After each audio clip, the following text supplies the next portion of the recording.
for you to give you some advice on how to get back in touch with your ex after you guys have broken up. And that first contact that you guys have after breaking up is critical. It's going to really determine, where things go from there. To give you an example, let's say that, my girlfriend just dumped me, and I'm wanting to talk to her, and I call up, and of course I get her voicemail, right? I'm like, hey, I'm just calling to see what you're doing. It's Friday night, and, I was just kind of wondering what you're up to, see if you might want to hang out. Please, you don't need a PhD in psychology to know that that's not going to do anything but push her farther away, right? Now take that example and contrast it with this one. Let's say that we've broken up and we haven't talked for a week or so, okay? But I really want to talk to her because I miss her, right? And even more important, I really want her to want to talk to me, right? And you can remember what this is like when you used to first call your ex when you guys were together, and they would be excited about talking to you. So what if you did something like this? And the way that you frame this is most important, because what you want to do is you want to frame it so that you look desirable. In the example that I just showed you, I look like a loser, right? I'm calling up begging, hey, I'm saying I have no life, I have no existence apart from you. And what does that do to a person? That doesn't make them attracted to you. It makes them want to push you away. I'm sure that makes sense to you.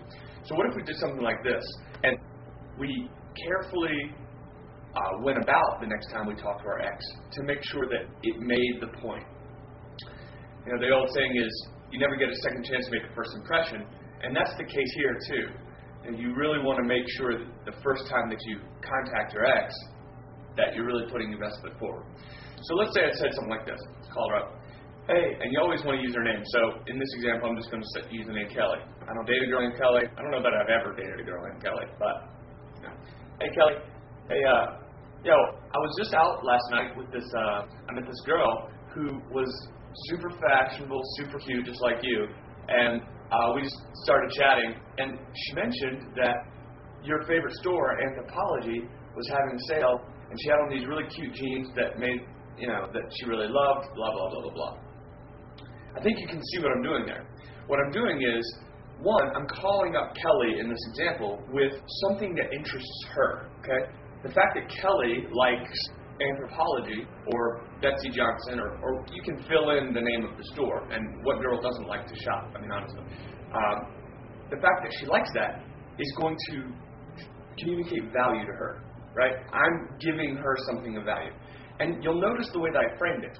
I didn't say, hey, I was sitting around on my computer because I have no life and I was just scrolling across the internet and I found that Anthropologie is having a sale.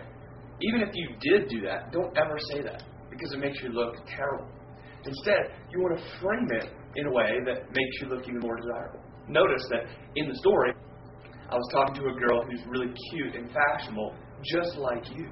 So what this does is it reminds her that I have the ability to talk to other women. And this isn't to be manipulative or to, make her jealous in any way. It's to frame you in the best possible light.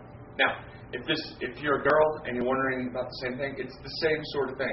Hey, me and my girlfriends were out, and we started talking to this group of guys, and this one guy in particular, he reminded me a lot of you actually, because he was blah blah blah blah blah, whatever qualities are important to them, and he mentioned that he was going to go snowboarding because Breckenridge just got 10 inches of snow.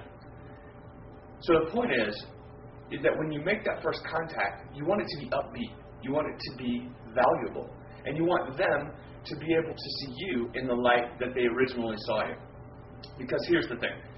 Your ex, if you guys have any history at all, already thinks highly of you. It's just been obstructed by the fights and the miscommunications you guys have had. So, for more tips and to check out my entire course on how to get your ex back, check out reunitedrelationships.com. And I'll see you next time.